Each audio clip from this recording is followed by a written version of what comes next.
Okay. Yes.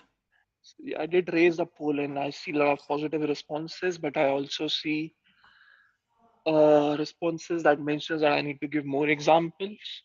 Yeah, noted. I'll try to give you more examples with my, in mantras also you see a lot of examples coming up. But yeah, pace wise, I just received that one person is saying that I need to slow down on the pace, but rest I've seen positive responses that we are on target, right? So are we supported in remembering the canon codes? Are we supported in a way? Sorry, what's the question? Are we supported in remembering? Yeah, you can. You don't have to remember word by word. Yeah, that the challenge is for sure is the time, because we have to cover a lot of content and we consume a lot of time. But yeah, the it should be suppose should we suppose it would be suppose remembering the canons. Yeah, you have to remember that through your mantras that initially I was showing you, that would help you remember that mantras. And even when you are giving the exam, the four canons would be coming, and you would have to accept that. And over the years, even when you get certified as CISP, you should not remember that word by word, but yeah, you should be aware of what is the order and how it should be dealt with.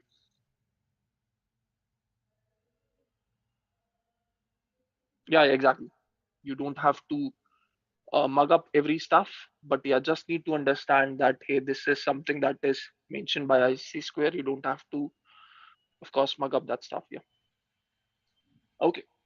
So all the feedback noted. I'll try to incorporate whatever the things that maybe there are a lot of freshers and giving the examples might help you. But yeah, I'll also try to give more examples to you so that even who are not experienced, the fresher ones, they can relate it more easily, right? Okay, so let's keep moving ahead. The concept, yeah. So next up we have a very important concepts, and you know mentioned that.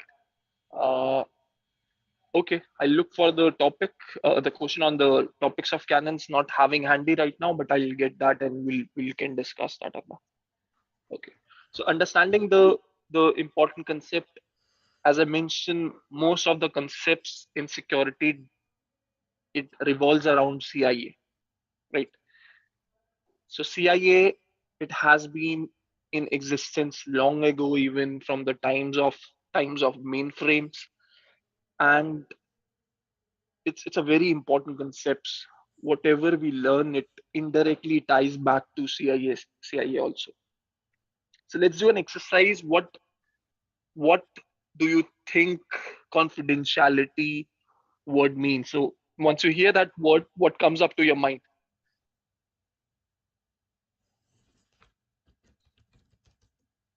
Protect. Okay.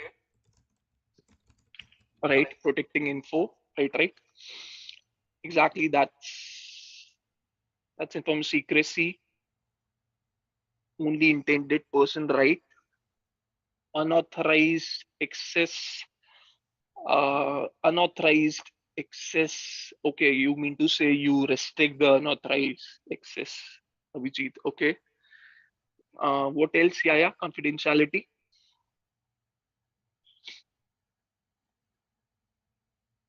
Right, right. Not sharing confidential information to unauthorized user. Exactly. Information protection. Okay. Okay. Okay. Okay. Right. Right. Right. Exactly. It can be accessed by authorized person. Yeah. Encryption is also related to that. Right. Maintain as per guidelines. Okay. Okay. So let's move on to what we have in slides. And of course, we always have our mantras with us, the way to remember that stuff. But let's see what we have as per the confidentiality. So It simply means that my information and functions can only be accessed by authorized parties, right? Keeping secret as secret is confidentiality, right? Only intended audience, only the authorized party is able to access that information. Example is military secrets. I'll go into the specific real life examples, but confidentiality, the word when it comes, you should relate it with keeping secret as secret. Only authorized person is able to access that, and there are threats associated to confidentiality, and you would see some of the threats also impact the integrity, the second component of CIA, right? Military secrets can be non-digital to write. It could be digital, it could be any format. It doesn't talks about only the digital format of the information. It could be paper-based information, for example. Making sure that is only accessible to authorized person, that falls under confidentiality. Yeah. So as I was mentioning, you would see there would be threats to integrity, and you would see certain threats are there in to confidentiality as well as to integrity.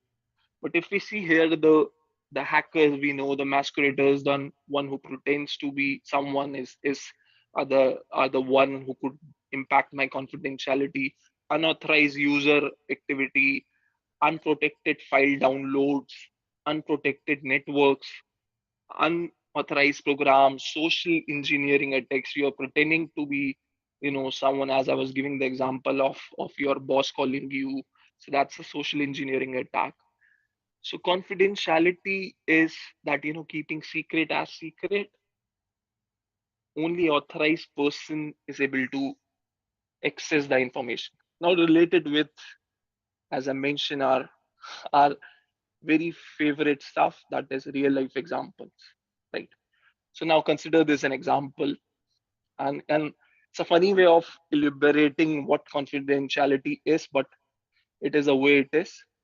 So consider you are passing by ATM, and ATM starts echoing that this person has 10K in his account, 10K dollars in an account. How would you feel? Any stranger, he he gets to know that this person has this much balance in his account. Is he the authorized person to know the balance? It's only you who should know what is the balance in your account. So that is confidentiality. You maintain that only authorized person should know the information that is intended for that person. So keeping secret as secret is confidentiality. It's easy way to remember that stuff. Right. As I mentioned, it could be a funny way of elaborating, but it is. One thing that I was asking, what is confidentiality? Someone mentioned encryption as well. So the word that should be associated, the technical term, the technical capability that should be it. I will be more embarrassed than insecure. Yeah, yeah. The term that should be associated with confidentiality is encryption. Right? When you hear the word confidentiality, the technology control that should hit your mind is encryption. Clear enough? See how easy it is to remember what is confidentiality. Otherwise, I've seen people getting confused with what is confidentiality and what is integrity. But if you see that something that intends for an authorized person, he should able to only access it. That's the easy way of remembering what is confidentiality. Clear enough? I'll explain encryption also in the next slide with an example. Again, our next mantra, but let's cover CIA individually. Yeah, CIA is everywhere. You'll see indirectly stuff related to CIA. Okay, let's move on to the next topic we have. That is integrity. Okay, what do you think integrity is? What comes to your mind when you hear the word integrity? Manipulation. Okay, guarding against improper information, modification to data. Message should not be tempered, okay, while transporting, valued, altering, not sure, but maybe changes, yeah, modifying of files, yeah, temperless, right,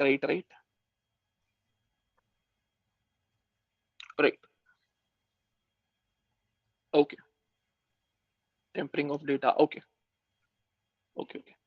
Let's move on, see what we have in our slides. Consistency, yeah, honesty. Look, uh, somehow they are actually relating to what we have as an actual definition, but let's let's look at integrity within, within real life examples also. But yeah, integrity is something that, your information can be added, altered, or removed only by the authorized people, right? And I'll explain in more details, but it's more around that the information is actually changed, altered, removed only by authorized people. It also has an unauthorized way of looking, but the main concept is that someone is updating the information that should be an authorized person simply. And we'll relate to the bank example again, the ATM examples for that. Example is incorrect data entered by user in a database. That is an example that, someone comes into database, he's not having the privileges to work on the database, but he somehow is able to enter an incorrect value. And see the threats to integrity, you see a commonality between the threats to confidentiality and integrity. You see hackers, masqueraders were there, unauthorized user activity, unprotected files download, unprotected networks. All these were in previous example of confidentiality. The last point that is important, that is actually not highlighted in the definition, but this is authorized subjects corrupting data. There could be a situation when an authorized person is also able to do an unauthorized action, right? Yeah, that's a good way of giving an example. And I guess that's what we have in our real life examples also. Account holder can change the mobile number in account. Yeah, that's okay. Let's see what we have in a real life example. Okay, I have to change the habit. I usually click on from the beginning. And okay, confidentiality is fine. Integrity, that's a very good example. You guessed it right, that you change the mobile number. Consider your ATM pin as 1234, and someone comes and changes your pin to 5678, right? That's not the way it should work. Integrity is that authorized person should be able to modify the information. So see, in the definition, it wasn't highlighted specifically, but there are two stuffs oriented to that. That only authorized person to make unauthorized changes, and preventing unauthorized person from making authorized changes, right? Admin in WhatsApp group is an example of that. That's that's that's how you can relate it. You don't have to remember the ATM examples. You related with WhatsApp example, right? Your friend messages you, only you should know that information, not all your friends. That's confidentiality, right? See how easy it is to see that. Okay, now we talked about, but if the authorized person is changing, look, authorized person can also do an unauthorized operation, so that also looks at integrity, right? And it's not only that unauthorized person is able to do an authorized action, but sometimes there has to be consideration also that authorized person is not able. So I'll give you an example of security. So for example, you have access to any assets in identity and access management, right? You have access uh, to refer the resource, or you can access the any assets. You are authorized person, right? Do you have the privileges to delete accounts of all the rest of the members? No, that's not an action that you are, right, allowed to do. Even though you are authorized person, still unauthorized action should be restricted, That is also the concept. But integrity, if you see, it's more around that my information is not tampered. That's the main concept that goes into that, right? Clear. So as I was mentioning, the confidentiality, what is related is is encryption. But what should come in your mind when you hear the word integrity? The technical control that should come to your mind when you hear the word integrity is hashing, right? Right, right, right, right. The hash of file. So yeah. That's exactly what we were intending to, and we'll go through the examples of right checksums. Yeah. We'll go through the examples of what is hashing, what is encryption for ease of all those new folks in security. We'll look at that examples also. Yeah, yeah, 255, 256. Yeah, these are the different ways we see. Okay, so I also, we would look at the hashing effect within practical example, but this is what integrity means here.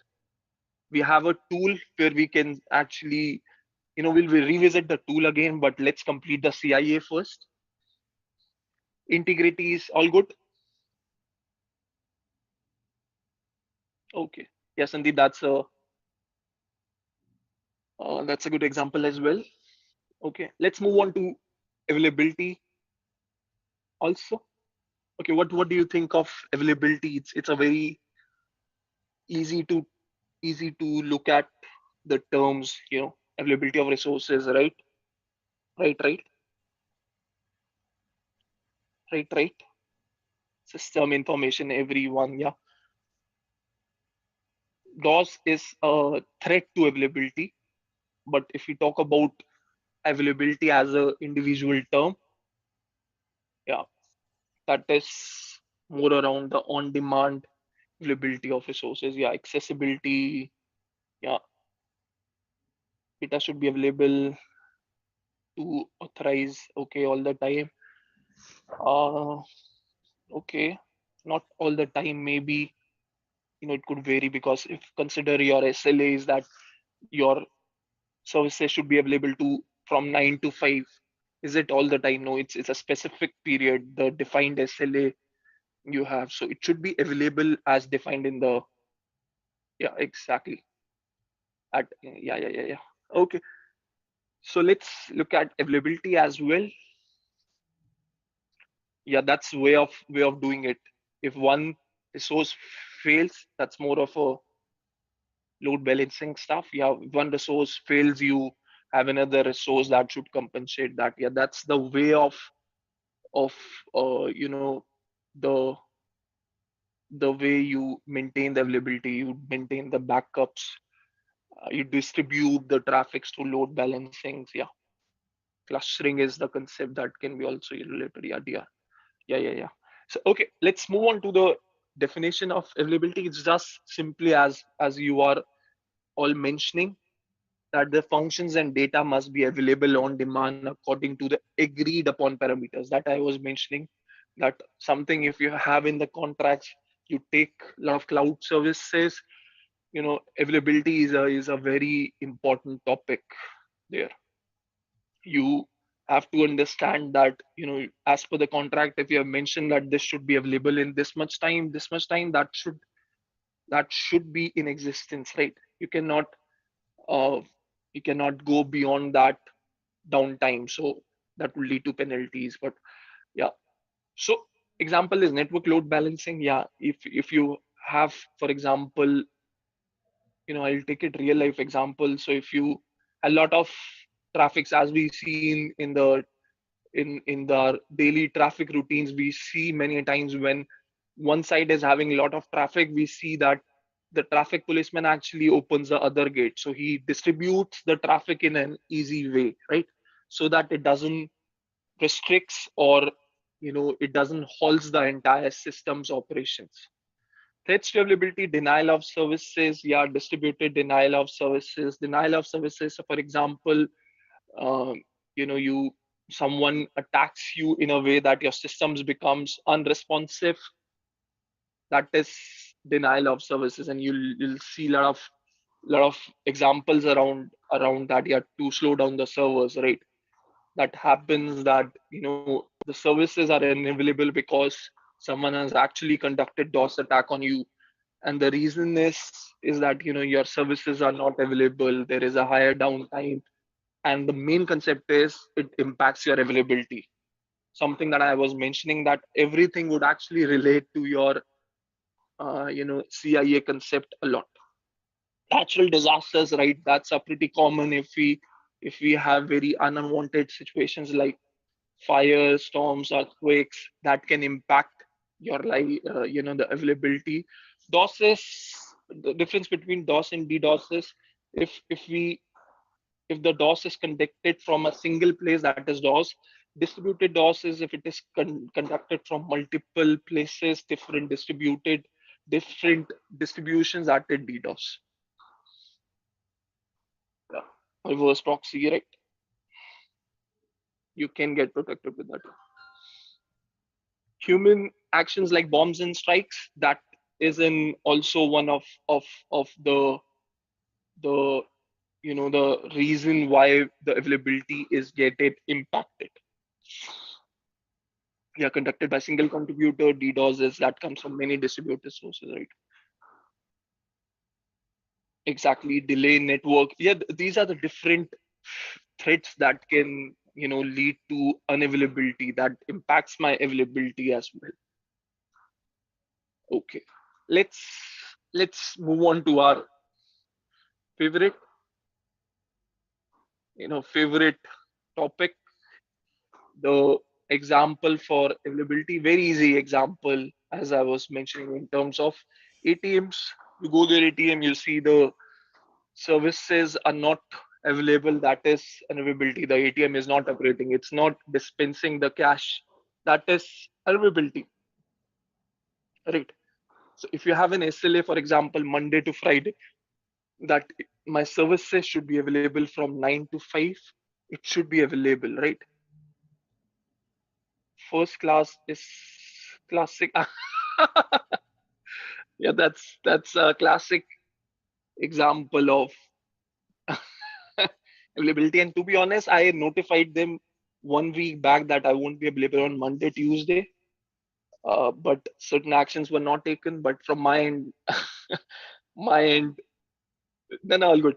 But what I see is that you guys are actually adopting the related with examples. So this is, you know, uh, this is this is what I mean to say, that if you are in practices, related examples, 4 months, 5 months down the lines, you would see that has actually improved you, and that has actually led you or somehow assist you in examination. So yeah, okay.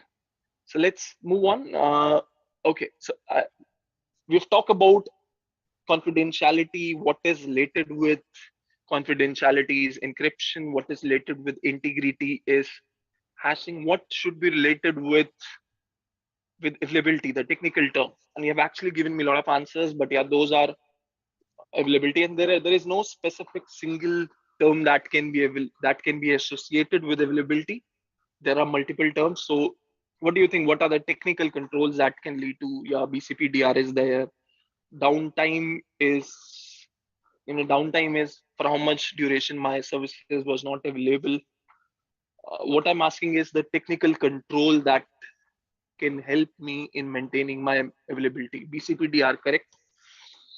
Uh, we also looked at load balancing in that official side as an example, right? Daily checks, right? Incident management.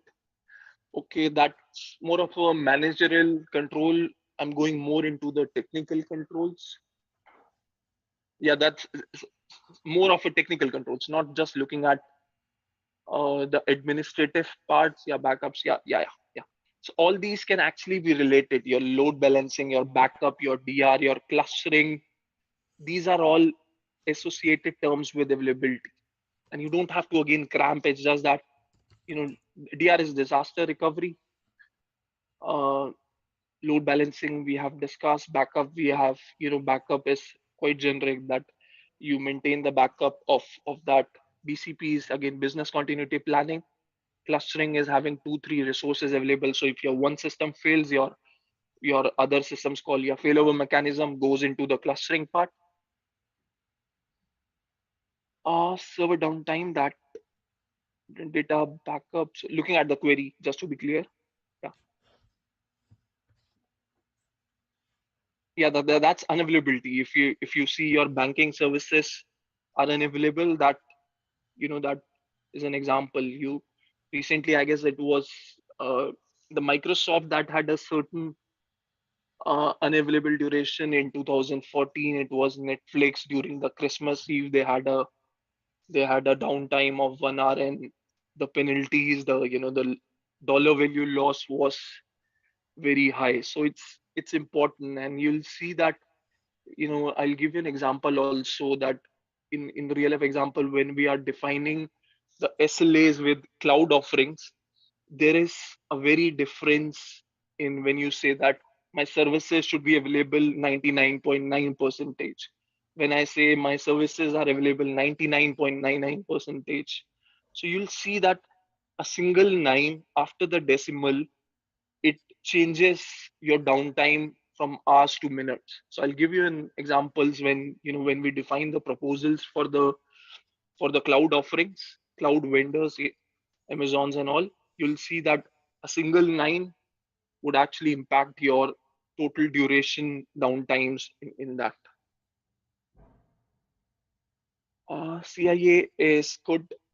Okay, let's for the ease of new folks, you might not be aware of what is hashing and what is encryption. Just, we have that in our subsequent domains, domain 3, but just to let you know what is with a simple way of encryption and hashing. And that also leads us to our next mantra: make Tableau comparisons. If there are terms that are confusing at times, start adopting practices of Tableau comparisons, and that's an easy way to remember stuff as well. So encryption, just to let you know, for example, you're sending a message to someone, that is considered as plain text, right? And you would encrypt it with a key that is called an encryption key. And once you apply that key, there is a ciphertext or encrypted text being generated, right? So by this, what is happening is, if you're sending the data over the network, even attackers, if they catch it, they would have to decrypt it using a decryption key to comprehend what is actually sending. So what is happening? Our focus is confidentiality in encryption, right? So you are sending the data in an encrypted format, so that even if someone catches the encrypted data, he cannot read it. He would have to decrypt it to understand what is happening, right? So this step is clear, right? Plain text, you apply the encryption key and you get the encrypted text from the. So this is all from the sender step. What is happening at the receiver end is, you decrypt it using a decryption key. So we'll look at the symmetric and asymmetric encryption later stages, but the easy concept is that the plain text is converted into an encrypted text or a cipher text, right? And you encrypt it using an encryption key. The receiver end would actually decrypt it using a decryption key, and that would give me my plain text back. That's an easy way of encryption. You see this as a two-way process, and see how it is impacting my confidentiality. We say that, hey, you should remember confidentiality with encryption, but the real life example is, you're sending the data in encrypted format. If attackers catches the data in between, he cannot read it because he has to decrypt it. So it's of no value, right? So that's an easy way of remembering encryption. Whereas if we see what's happening in hashing, again, the similar way, we are sending the plain text here, right? It's very complicated to decrypt. Okay, uh, that's right. But see, it is not possible to decrypt it. This is a one-way process. Sai Krishna, hashing, you'll see the difference between the encryption and hashing is that encryption is a two-way process, whereas hashing is a single-way process, right? So again, taking an example, you have a plain text, you apply the hash functions, different hashing algorithms, and you have an hash text. So ideally, you cannot get the plain text back from that hash text. That is a single way process, right? So de- using decryption, you can get the plain text back. But ideally, in a real scenario, hashing is a one way process. You cannot get the plain text back from the hash text. That's the that's has as a a difference. Yeah, the cipher, as I mentioned, is once you're using the encryption key, cipher is something you can decrypt it using the decryption key, right? But hash text is something that cannot be uh, converted again to the plain text. That is what the you know the difference between the encryption and hashing is, right? I'll show you within tabular way that I'm mentioning. So encryption is a two-way process. You see encryption and decryption happening. Hashing is a one-way process. Yeah, exactly. What you hash cannot be hashed. That's okay. Hash in a way you are going in in different way, but uh, no, you cannot receive it. The main concept is doing the hashing of that. Yeah, the real-time examples is like we are saying that we want to send the examples, or let me show you the example back onto the way of how you're actually performing the hashings with the real life practical online converter tool as well. That's not, yeah, SHA and MD5, these are the different algorithms, and we as a sys we don't have to go into in details of what's the difference between them. There are differences in terms of keys, but that are coming in domain 3, that what is the length that is considered in SHA is different to what we see in MD5. Not understanding hashing. Okay, so think hashing is that you have a plain text, right? Using a hash function, you get a value that is a hashed value being generated, right? So this is a one-way process. You cannot uh, you cannot get the plain text back with this, right? And in normal scenarios, we see both encryption and hashing concepts being used together so that it can be changed. So there is a concept called avalanche effect. Why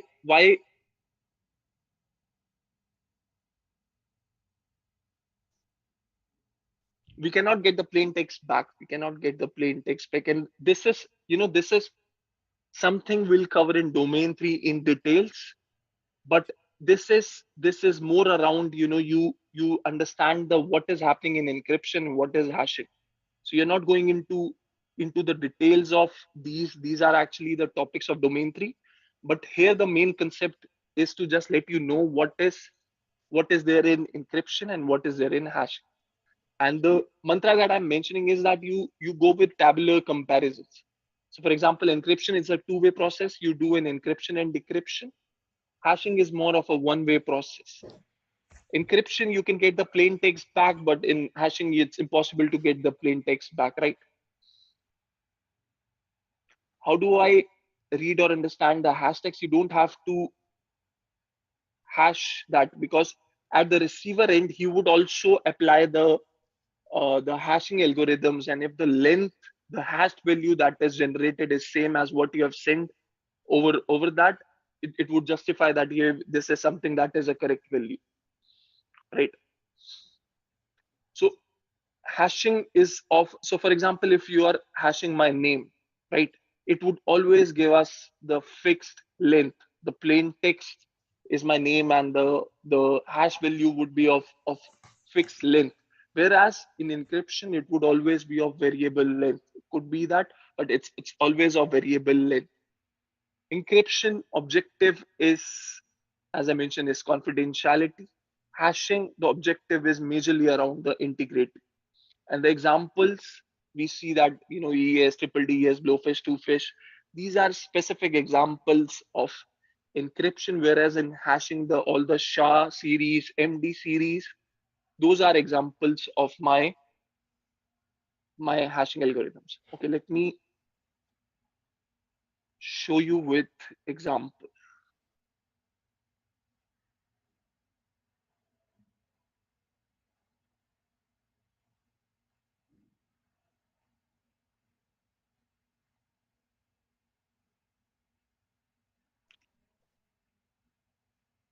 Yeah.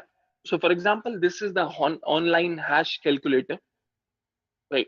So for example, we have different algorithms, and we, as a reference, take the SHA-25 to 56 algorithms, and we give an input as hello, and we hash this, right? So you see, there is a specific length that would always be of fixed length is generated. So this is my hash value. At the receiver end, he would also hash it with using same algorithms.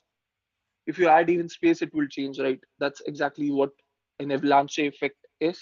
So for example, if I give a space here and I hash this again, so I've just added a single space, and you see the length, the value has changed. Even though the length is same, the value has changed in my hashing, right? So uh, so you see that this is called as avalanche effect in hashing. Even a single change in my plain text would lead to a different hash value, right? Small input, large output. That's because if you'll give this also, the length remains the same. It doesn't looks at if this is a small input or large output. The length, the output hash value of SHA-256 is actually constant. It won't change. It doesn't depends upon the input value length. Yeah, it's a fixed length. Right? No, that's Geeta, that's a concept in hashing that you cannot unhash the value. It's a one-way process. You cannot do as we do in encryption. The link I did share, it doesn't has to read it. It doesn't has to read it. It's more about, we use encryption and hashing together. At the receiver end, they would validate it by also, looking at whether my results are of same length, and if they are getting the same hash value of the data, then it means that nothing has been tempered in between. That's why it is related to integrity. Yeah, it changes on the length. Changes on the length in domain 3. You would have a slide where the individual lengths of that, what is the output length that would be generated. So there are slides on that.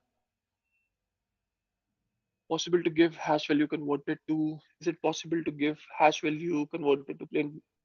No, you cannot convert your hash value to plain text again. That is why it is, one way process.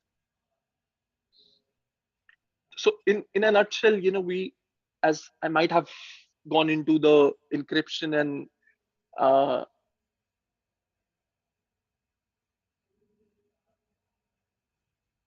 I might have gone into encryption and hashing. That's the domain 3 topic that could be tedious for a lot of new folks. But yeah, the main concepts that is, you should remember the terms associated with that. Okay, let me give you the link. But the main concepts, as I was mentioning, is you should look into the individual terms associated with CIA, and of course the mantras that I've been mentioning. The tabular forms, you'll see that over the time you'll have lot of. Okay, sorry, the link I guess I'm sending to a specific person, not to everyone in meeting. uh, okay, shared it again. So yeah, if we revisit, I know we are on time, but if we revisit our mantras again, yeah, exactly. No, the integrity is maintained because even if someone changes data in between the transport of my information, I can validate it by applying the same algorithm, same hashing algorithm, and see if the hash value is same as we have generated by the center, and then we can compare that hash value, right? So that's why integrity is there. That even if the tampering is done, you can validate it by hashing. So yeah, just to we are on time. I just want to revisit the mantras, the total mantras that we have covered. Related with real life examples, use mnemonics, short stories, eliminate the wrong options. Again, the sub examples, you'll see this mantras being used a lot related with real life examples in most of my classes for different domains. Uh, Mantra of tabular is really used, but for sure the real life example would be the one that we would be considering a lot. Hashing encryption, I know, very advanced topic. Again, let's keep it for domain 3, but let's see, are we able to understand CIA properly? Is that clear to us in an easy way of understanding, relating it with real life examples, and also the way we go ahead with that? Okay. Okay, then yeah, we are on time, and hope you enjoyed the session.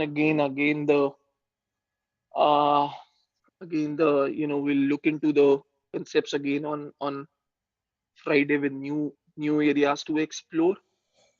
And yeah, yeah, thanks a lot. I hope you enjoyed the session. And again, the feedback link is shared. Kindly share that uh, to me so that I can see what I can improve. But yeah, I've given informations more in a real way.